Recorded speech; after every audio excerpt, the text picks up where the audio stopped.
check the mic and make sure it sound right, boys.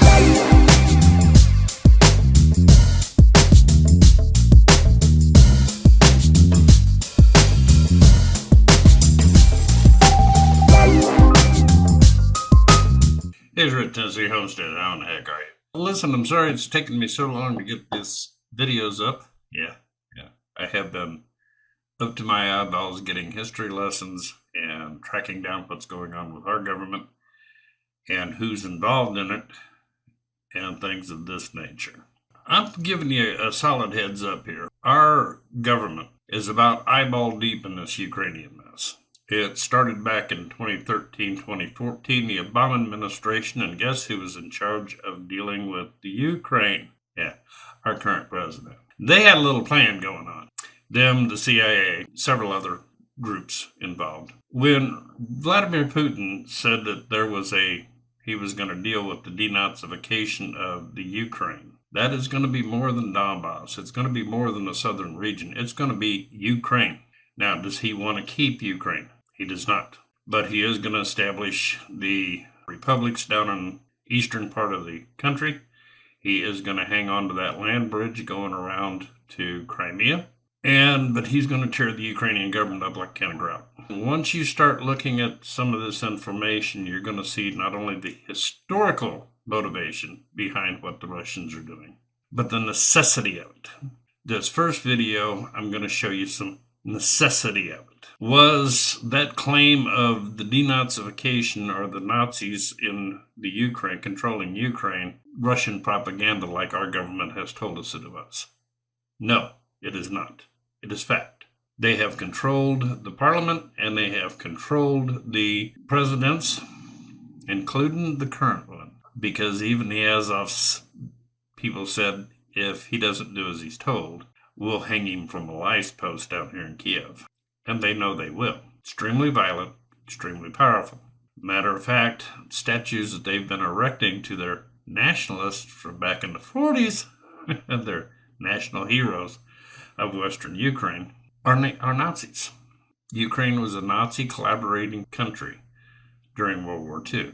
Now, they had a little revolt toward the end when they saw Adolf Hitler was losing and kind of shook off the Nazi thing. But they were up to their eyeballs in the Nazi Third Reich, not a democratic country. These guys are pulling the strings. The country is ran by the oligarchs, by the rich folk of Ukraine. They pick and choose who goes into office. It is not a democracy. It has a democracy front. So I've got these two videos.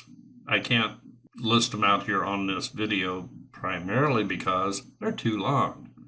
These are 30-minute videos. I am going to provide you a link to them in the order that they were published. You might want to listen to it. This is a Marine Corps intelligence officer who dealt with war crimes in our military, and he's a historian. Right now, and for the longest time, he's worked for a group of individuals who are against war. They're trying to stop these wars. Scott Ritter, I think his name is. And he's going to bring you up to the history of all this. And you'll begin to, at that point, understand what is going on in Ukraine, the history of it, what has led to this point. Is there a genocide going on in Donbass area? Yes, there is. I've got a video I'll be attaching to this video to give you a little idea of how these folks feel about the Ukrainian, or about the Russian-speaking people in Ukraine. Matter of fact, many don't understand that the Ukrainian government has passed laws that has forbidden the Russian language in Ukraine, even though a lot of their citizens are Russian-speaking. That was what caused the falling out with Crimea, by the way. And they, of course, had Russian troops already in Crimea because they had bases there.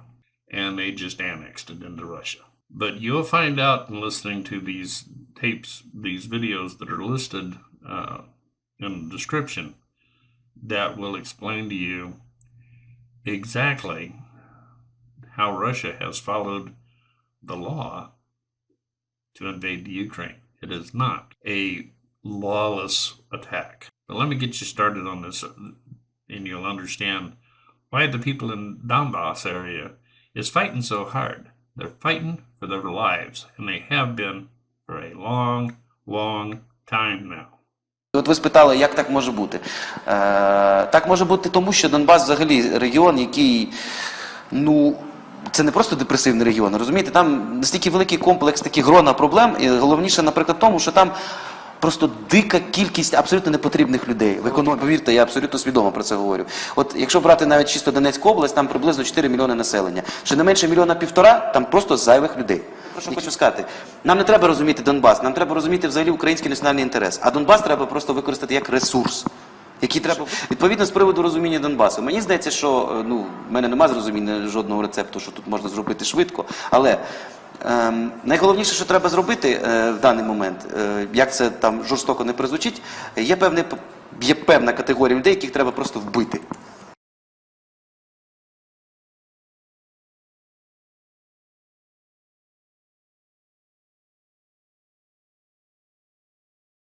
Hopefully that was a wake-up call.